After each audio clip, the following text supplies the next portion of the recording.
Hi friends, welcome to my channel. ఇవాళ మీ ముందుకు interesting పొడుపు కథతో మీ ముందుకి వచ్చాను.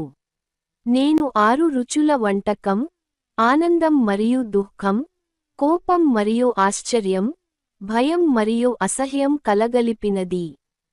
జీవితంలోని విభిన్న భావోద్వేగాలను నేను సూచిస్తాను, మరియు ఒక ప్రత్యేకమైన రోజున మొదటిసారిగా తింటారు. నేను ఏమిటి?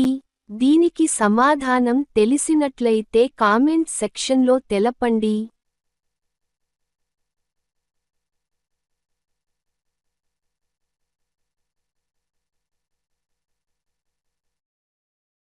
దీనికి సరైన సమాధానం ఉగాది పచ్చడి. ఇలాంటి మరిన్ని పొడుపు కథలు తెలుసుకోవాలంటే మా ఛానల్ని సబ్స్క్రైబ్ చేసుకోండి, అలాగే మర్చిపోకుండా లైక్ అండ్ షేర్ చేయండి. Thank you for watching.